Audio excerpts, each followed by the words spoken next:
അപ്പോൾ മധുരയിൽ പാർട്ടി കോൺഗ്രസിന്റെ വീരവണക്കം ഞങ്ങൾ കേട്ടെടുക്കട്ടെ. യെസ്, തീർച്ചയായിട്ടും. ശരി. അപ്പോൾ ഇതാ നമ്മൾ തിരിച്ച് മധുരയിലേക്ക്. നിങ്ങൾ കുറേ ദിവസമായിട്ടുണ്ട്, പക്ഷെ ഞാൻ ഇന്നലെ വൈകുന്നേരമാണ് വന്നത്. ഗംഭീര അനുഭവമായിരുന്നു ഇന്നലെ വൈകുന്നേരം. ഞങ്ങൾ പാർട്ടി കോൺഗ്രസ് സംഘാടകർക്കൊപ്പം ഇവിടെ എത്തിയവരാണ്. കൈരളി വാർത്താ സംഘം വളരെ വിപുലമായൊരു വാർത്താ സംഘമാണ്. തുടക്കം മുതൽ തന്നെ ഇതിൻ്റെ എല്ലാ ഒരുക്കങ്ങളും ഇവിടെ പ്രേക്ഷകർക്ക് മുമ്പിലേക്ക്, ലോകമെമ്പാടുമുള്ള മലയാളികൾക്ക് മുമ്പിലേക്ക് കൈരളി ന്യൂസ് എത്തിച്ചുകൊണ്ടിരുന്നത്. അപ്പോൾ ഇതാ നമ്മൾ രാവിലെ കൈരളിയുടെ ഈ തത്സമയം ഗുഡ് മോർണിംഗ് കേരള മധുരയിൽ നിന്ന് ഇങ്ങനെ ആരംഭിക്കുന്ന ഒരു ഘട്ടത്തിലേക്ക് എല്ലാവരും ഇങ്ങനെ വന്നു ചേരുകയാണ്. കേരളത്തിൽ നിന്നൊക്കെ ഒരുപാട് ആളുകൾ എല്ലാ ജില്ലകളിൽ നിന്ന് വന്നുകൊണ്ടിരിക്കുന്ന സമയമാണ്. അപ്പോൾ എല്ലാവരെയും നമുക്ക് ഈ സ്ക്രീനുകളിൽ കാട്ടിക്കൊണ്ട് തന്നെ നമുക്ക് ഇവിടെ ഓരോരോ സവിശേഷതകളിലേക്കും പോകാം. നേരത്തെ രാജേന്ദ്രൻ ഈ പാർട്ടി കോൺഗ്രസിൻ്റെ രാഷ്ട്രീയ മാനത്തെക്കുറിച്ചും ഒക്കെ ഇന്നത്തെ ഒരു ദിവസത്തിൻ്റെ വളരെ വലിയ പ്രാധാന്യം, സംഘടനാപരമായ പ്രാധാന്യത്തെക്കുറിച്ചും ഒക്കെ പറഞ്ഞു. അതൊന്ന് ചുരുക്കി ഒന്നുകൂടി പറഞ്ഞു വരാം. ഇന്നത്തെ ദിവസം, സമാപന ദിവസം, ഏറ്റവും വലിയ പ്രാധാന്യം എന്നുള്ളത് CPIM-ൻ്റെ 24-ാം മധുര പാർട്ടി കോൺഗ്രസ് അതിൻ്റെ പുതിയ ജനറൽ സെക്രട്ടറിയെ തിരഞ്ഞെടുക്കും. അതുപോലെ തന്നെ പുതിയ പൊളിറ്റ് ബ്യൂറോ, പുതിയ കേന്ദ്ര കമ്മിറ്റി അംഗങ്ങൾ, പുതിയ കേന്ദ്ര കമ്മിറ്റിയിലേക്ക് ആരൊക്കെ വരുന്നു, പൊളിറ്റ് ബ്യൂറോയിലേക്ക് ആരൊക്കെ വരുന്നു, കേരളത്തിൽ നിന്ന് പുതുതായി പൊളിറ്റ് ബ്യൂറോയിലേക്ക് ആരുണ്ടാകും, ആരാണ് പുതിയ ജനറൽ സെക്രട്ടറി. അതിനകത്ത് നേരത്തെ രാജേന്ദ്രൻ പറഞ്ഞതുപോലെ പൊതുവിൽ മാധ്യമങ്ങളൊക്കെ MA ബേബി അടക്കമുള്ള നേതാക്കളുടെ സാധ്യതകളെക്കുറിച്ച് പറയുന്നുണ്ട്. സാധ്യതാ ലിസ്റ്റ് എന്ന് പറയുന്ന പട്ടിക മാധ്യമങ്ങൾക്ക് അങ്ങനെയാണല്ലോ, അപ്പോൾ അതുണ്ട്.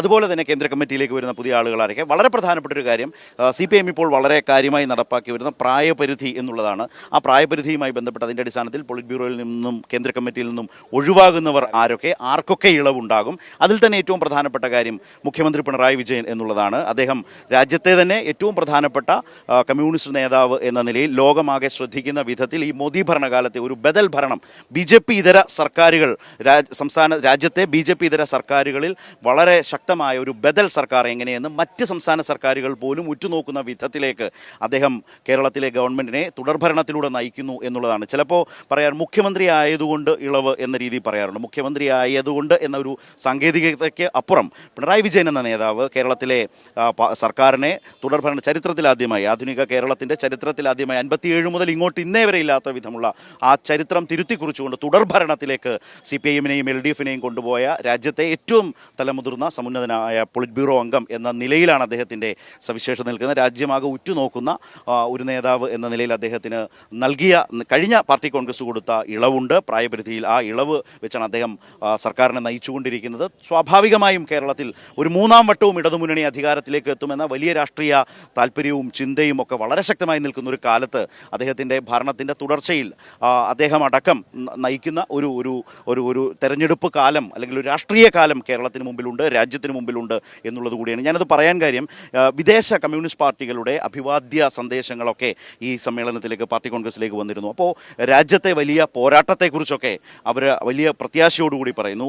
അവരവരുടെ രാജ്യങ്ങളിൽ അവരവരുടെ ആ കമ്മ്യൂണിസ്റ്റ് പാർട്ടികൾ ഏറ്റെടുക്കുന്നത് പോലുള്ള വലിയ പോരാട്ടങ്ങളുടെ ഒരു നിലയിൽ നിന്നുകൊണ്ടാണ് രാജ്യത്തെ CPIM മുന്നോട്ട് പോകുന്നത്. ആ നിലയിൽ നിൽക്കുമ്പോൾ തന്നെ കേരളത്തിലെ സർക്കാർ ഏറ്റവും ബെസ്റ്റ് ആൾട്ടർനേറ്റ് എന്ന നിലയിലേക്ക് ഈ വലതുപക്ഷ കോർപ്പറേറ്റ് ഹിന്ദുത്വ അജണ്ടയിൽ നിന്നുകൊണ്ട് മുന്നോട്ട് രാജ്യം പോകുമ്പോൾ ഏറ്റവും ശക്തമായ ഒരു ബദൽ സർക്കാർ എങ്ങനെ കൊണ്ടുപോകാം എന്നതിന് കേരളം മാറിയിട്ടുണ്ട് എന്ന ആ നിലയിൽ ഉറ്റുനോക്കുന്നുണ്ട് വിദേശത്തെ മറ്റ് കമ്മ്യൂണിസ്റ്റ് പാർട്ടികൾ എന്നതുകൂടിയുണ്ട്. അതൊക്കെ അത്തരം അഭിവാദ്യ സന്ദേശങ്ങളിലൊക്കെ വന്നിരുന്ന കാര്യങ്ങളാണ്. അപ്പോൾ ഇങ്ങനെയൊക്കെ ഒരു പരിസരത്ത് നിന്നുകൊണ്ട് വേണം ആരൊക്കെയാണ് CPIM-നെ നയിക്കാൻ പോകുന്ന നേതൃനിരയിൽ ഇനി ഉണ്ടാവുക, പൊളിറ്റ് ബ്യൂറോയിൽ ഉണ്ടാവുക, ഇളവാർക്കൊക്കെ എന്നതൊക്കെ നമ്മൾ പരിഗണിക്കുമ്പോൾ ഇത്തരം ഒരുപാട് ഘടകങ്ങൾ സ്വാഭാവികമായും പരിഗണിക്കുമെന്നാണ് കരുതേണ്ടത്. ഇന്നലെ പൊളിറ്റ് ബ്യൂറോ യോഗം ചേർന്ന നേരത്തെ രാജേന്ദ്രൻ പറഞ്ഞു. ഇന്ന് രാവിലെ പൊളിറ്റ് ബ്യൂറോയും കേന്ദ്ര കമ്മിറ്റിയും ചേരുന്നുണ്ട്. അതിനുശേഷം 11 മണിക്കാണ് ഇന്ന് പ്രതിനിധികൾ ഒത്തുചേരുക, യോഗം ആരംഭിക്കുക. കാരണം അതിനു മുമ്പ് ഈ രണ്ട് ഘടകങ്ങളും യോഗങ്ങൾ ചേർന്നിട്ടാണ് ഇന്നത്തെ മറുപടി പ്രസംഗം. അതായത് ഇന്നലെ പൊതുചർച്ചയായിരുന്നു, സംഘടനാ റിപ്പോർട്ടിന്മേലുള്ള പൊതുചർച്ചയായിരുന്നു. ആ പൊതുചർച്ചയ്ക്ക് BV രാഘവലു മറുപടി പറയും. ആ മറുപടി പറയുന്നത് തയ്യാറാക്കാൻ വേണ്ടി, അതിന് അനുമതി വാങ്ങാൻ വേണ്ടിയാണ് രാവിലെ ചെയ്യുന്നത്. ഒപ്പം തന്നെ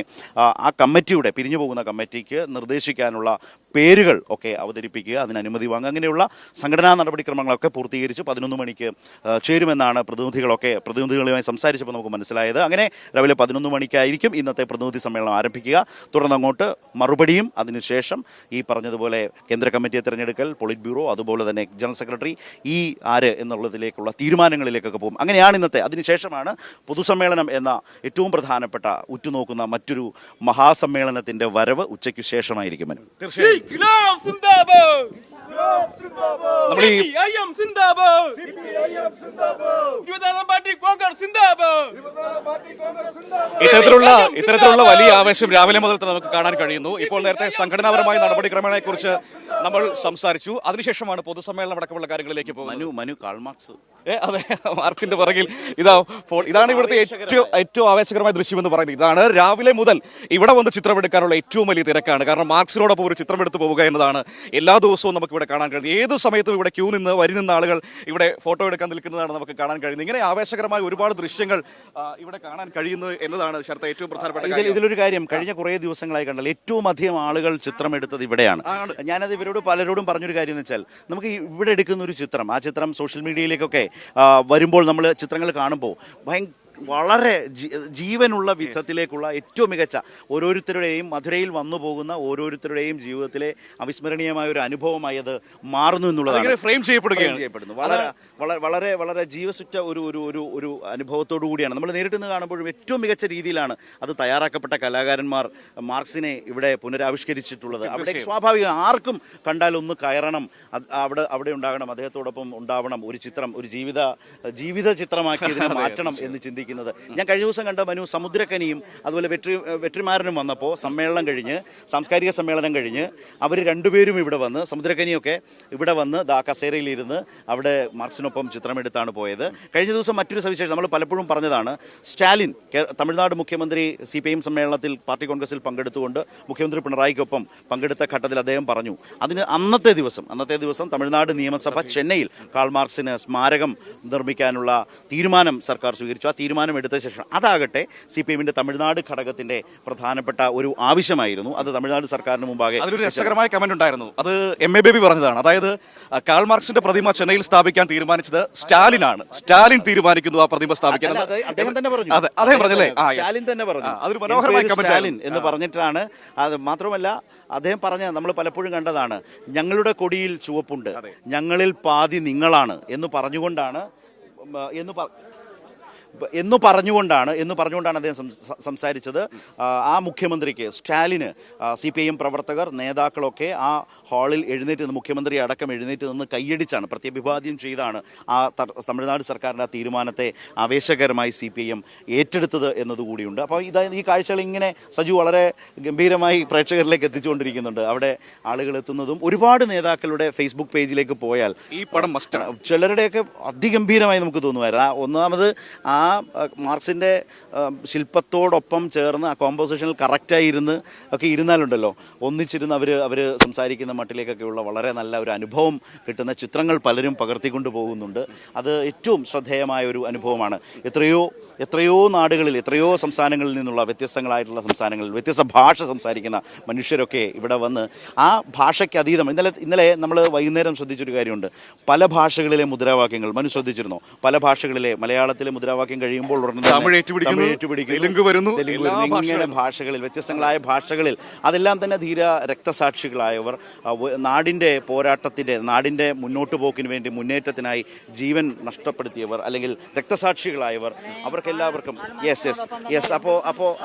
അപ്പോൾ ആ രീതിയിലുള്ള വളരെ ശക്തമായിട്ടുള്ള ഒരു സാന്നിധ്യമാണ്. അപ്പോൾ ആ പ്രവർത്തകരുടെ ഒരു രാഷ്ട്രീയ ആവേശം നമുക്ക് പാർട്ടി കോൺഗ്രസുകളിൽ, അത് കണ്ണൂരായാലും ഹൈദരാബാദിലായാലും എവിടെയാണെങ്കിലും അത് കാണാൻ പറ്റുന്നു.